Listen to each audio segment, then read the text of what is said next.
Que la terapia médica óptima, descrita por la doctora perfectamente como terapias hipolipemiantes y terapias antiagregantes, han sido realmente lo que ha demostrado reducir el riesgo de eventos. Sí o no, eso ha quedado claro. Y vamos a ver qué opinan el resto de nuestros panelistas. Las intervenciones médicas sabemos que han reducido el riesgo de eventos y además del riesgo de eventos de severidad y progresión de la enfermedad coronaria. En cambio, las intervenciones a través sobre todo de la angioplastía, que entiendo por estar en ASOPSI, sería el enfoque de la revascularización que vamos a tratar, pero sí sabemos que está claro cuáles pacientes se van a revascularizar de forma quirúrgica y cuáles se van a revascularizar de forma percutánea por angioplastía. Entonces, en este caso, las intervenciones percutáneas sabemos que tienen una eficacia comprobada y crucial para el tratamiento sobre todo de los síntomas y de la isquemia relevante, que ya ha sido descrito cuáles serían esos criterios. Entonces, entiendo que el abordaje multidisciplinario permite el tratamiento óptimo de esta enfermedad. Por otro lado, el tratamiento individualizado es el otro enfoque que todos debemos de plantearnos cuando estamos ante un paciente con un síndrome coronario crónico.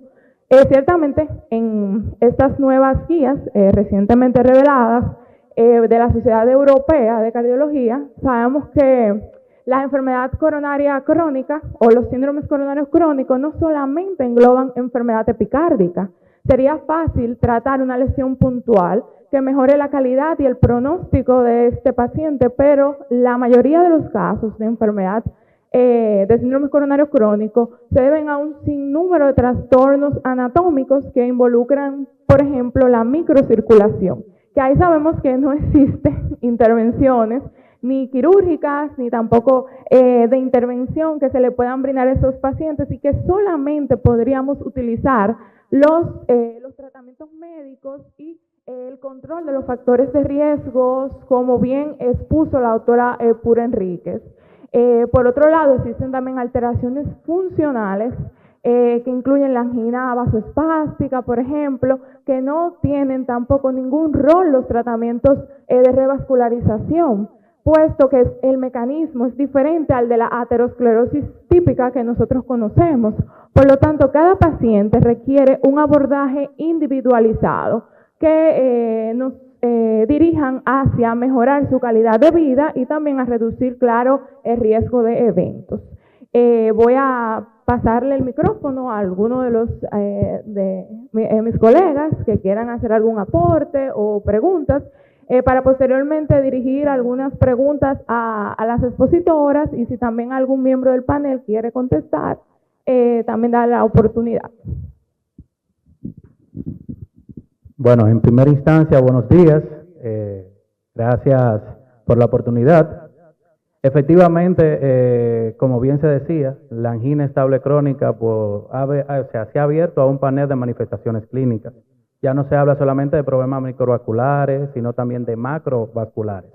A estos se incluyen anomalías congénitas de las arterias, el puente miocárdico, el problema en la microvasculatura, que fisiopatológicamente hablando ha venido en aumento, porque antes solamente se decía, hay un desequilibrio entre el aporte y demanda de oxígeno, pero en la actualidad todas estas entidades son correspondientes a la isquemia miocárdica, de la cual cada una de ellas se debe individualizar y por la cual nos va a permitir a nosotros tomar la mejor conducta en cada tipo de pacientes. Aquí se debe hacer un equipo multidisciplinario para apoyar, incluyendo las manifestaciones clínicas, los factores de riesgos que tienen cada paciente y sobre todo apoyarse en los estudios de imagen como eco en reposo, ver si hay trastorno a nivel de las arterias periféricas, ver si hay calcio en otras válvulas, que nos va a permitir a nosotros, como bien decían las conferencistas, apoyarnos y sobre todo ver los efectos adversos mayores cardíacos que pueden presentar estos pacientes. Sobre todo en aquellos pacientes que tengamos enfermedad arterial coronaria, que tengamos una baja probabilidad moderada, apoyarnos en la angiotomografía básicamente coronaria para ver si estas lesiones son significativas o no. Ya en la parte invasiva, valorar cuando tenemos estos pacientes que no tienen lesiones significativas, como bien decía mi compañera, pues ver, como la nueva guía dicen, ver la parte funcional. O sea, valorar la reserva fraccional de flujo, la de flujo coronario y sobre todo la diferencia de presión en una y otra. Y nos va a permitir a nosotros valorar y ver qué lesión se trata y qué no, para ver si esta estenosis, aún no teniendo, cuando inyectamos el contraste, una lesión significativa, pero tiene un problema en la microvasculatura que debe ser tratada tanto con la terapia farmacológica y tanto con el intervencionismo coronario percutáneo si fuese necesario. Gracias. Buenos días. Antes que nada, agradecer la invitación a SOCSI, a su comité organizador. Para mí es más que un honor estar aquí sentada porque estoy compartiendo con maestros, con personas que me vieron formar como residente y que hoy tengo el placer de compartir este escenario con ustedes y darle las gracias públicamente porque lo enseñado por ustedes hoy ha sido de mucho provecho para mí. Gracias ante todo y gracias a ustedes. Como toda clínica y una persona que se dedica a las imágenes, lo que más me va a salir la vena de ecocardiografista, me va a salir la vena de imágenes. Bien se ha mencionado en este escenario desde el principio hasta este momento la estratificación del paciente, quién y a cuál y cuándo. Entonces, es importante en este paciente que tiene enfermedad crónica la estratificación. Y esta guía hace una puntualización importante en lo que es la estratificación de estos pacientes, en de muy bajo riesgo, moderado riesgo, hasta alto riesgo. Y dependiendo en qué grupo está nuestro paciente, entonces desde ahí va a comenzar el abordaje. ¿Y cómo comienza el abordaje de estudio de estos pacientes? Pues con pruebas de imágenes. Estos pacientes que son de muy bajo riesgo o de bajo riesgo deben de ser llevados a pruebas de imágenes tales como la angiotomografía o el ecoestrés para determinar la severidad o la gravedad de los síntomas y la condición clínica de este paciente. Y desde este punto de vista, ya sabiendo el riesgo donde está el paciente, ya teniendo un paciente estratificado y teniendo un paciente donde ya conocemos si existen lesiones estructurales, ¿verdad? O lesiones microvasculares, saber si nos vamos inmediatamente a optimizar el tratamiento, que sería, como dice la doctora Pura, lo primero que debemos hacer, optimizar el tratamiento en estos pacientes. Ya la optimización de tratamiento, como mencionaba la doctora Pura, incluye lo que es el cambio en el estilo de vida es fundamental, en que el paciente entienda que debe de hacer un cambio en la dieta, en el ejercicio y un punto importante, el dejar de fumar. Le decía ahorita al doctor García Ligó que el tabaco, el puro, da estatus.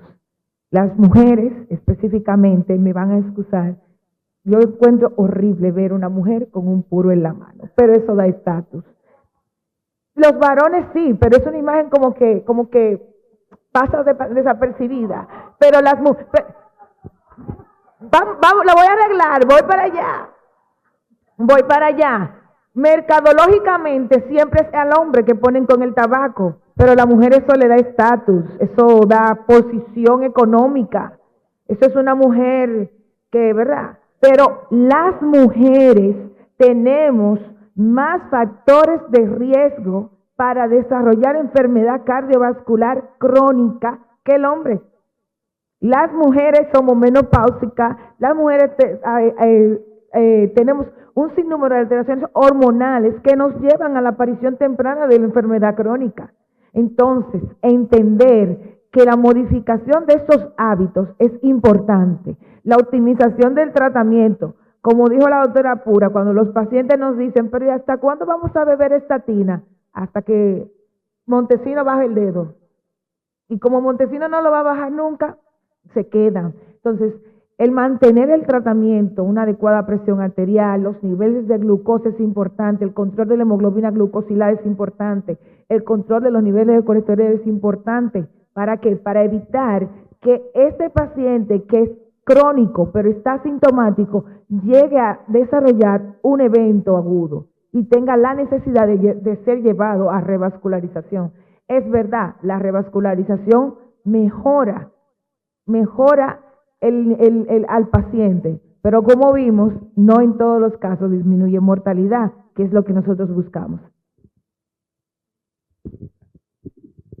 Bueno, gracias a Dios y a la sociedad por habernos invitado y a los compañeros que están aquí presentes, principalmente al compañerito del Estencito.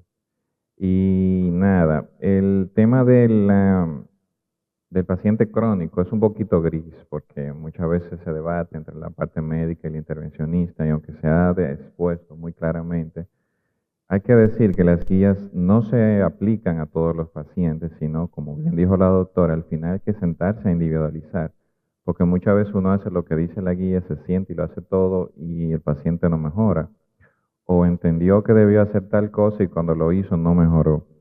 Entonces, cada paciente debe ser individualizado. Hay una población que me interesa tocar en este caso que muchas veces no se habla mucho y es el paciente adulto joven. El adulto joven, por historia, siempre se ha creído que el paciente joven no va a sufrir de enfermedad coronaria porque quizás no tiene los factores tradicionales de riesgo que presenta la población adulta mayor, ¿verdad? Pero si vamos a las guías y a los estudios, se ha visto que la morbimortalidad en los pacientes mayores ha permanecido estable, incluso en muchos casos ha disminuido. Sin embargo, la morbimortalidad en los pacientes adultos jóvenes ha aumentado en las últimas décadas. ¿Qué quiere decir eso? Que cuando nos llega a nosotros un paciente joven, tenemos que prestarle atención. No es el típico, no, eso es una osteocondritis simplemente. Tenemos que buscar otras cosas. O simplemente vamos a darle tratamiento. Vamos a también a ver qué otras cosas me ha llevado a ese paciente. El HIV, las enfermedades inflamatorias, el Kawasaki, etcétera, que a veces están escondidas y que como no la hemos pensado, no la hemos diagnosticado. Sin embargo, es muy importante en estos pacientes detenernos, porque este paciente de 30, 35 años y hasta menos, hemos visto infartos en pacientes de 28 años, llegó a este punto. Debemos detenernos y tratar de irnos un poquito más lejos, la hipercolesterolemia familiar, etcétera. Debemos investigarlo. Y sí, repito, como bien han dicho nuestras expositoras, el factor tabaco es muy agresivo. O sea, durante mi formación me chocó que cuando fui al área de rehabilitación vi pacientes muy jóvenes que lo estaban operando, pero ¿y por qué? Y me di cuenta que en su mayoría el tabaco en todos sus estilos, la juca, el vape, el cigarrillo, ha llevado a que los jóvenes ahora sean una población mayor con síndrome coronario. Y lamentablemente la publicidad de que el cigarrillo electrónico, de que la juca son mejores, ha llevado también a que quizás abandonen el cigarrillo por un lado, pero se entren a esta parte del vicio y aumenten entonces la morbimortalidad. Por eso también les invito a que cuando tengan jóvenes con esto, préstenle atención. Porque a veces decimos, no, una mujer joven con hormonas no debería tener síndrome coronario. Eso al viejito yo se lo creo que viene con dolor de pecho, pero el joven no. Entonces puede haber un descuido. También está lo que la mujer, que se ha visto en todos los estudios, que lamentablemente la atención o que los síntomas quizás no sean tan típicos y por eso la atención ha sido diferente, ha sido diferida. Hay que prestarle atención, incluyendo aquellas que están en el embarazo o han tenido complicaciones de estas, que son pacientes que potencialmente luego podríamos ver que van a parar en nuestra sala de hemodinamia y que quizás si nos hubiésemos detenido un poquito con ese adulto joven, esa mujer, a controlarla, a sentarnos a hablar y durar un buen rato hablándole de la dieta, del ejercicio, de quizás esas tonterías que uno piensa que no son mucho, quizás esos pacientes pudiésemos detenerlos y no tener que llevarlos a una sala de hemodinamia donde muchas veces vemos que un paciente joven que llevó una mala vida llega a un nivel que muchas veces nosotros no tenemos tanto que hacer. Gracias.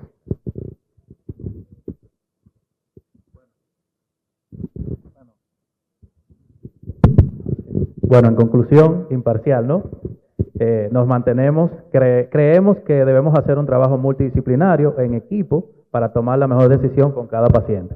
Así que, imparcial, ¿no?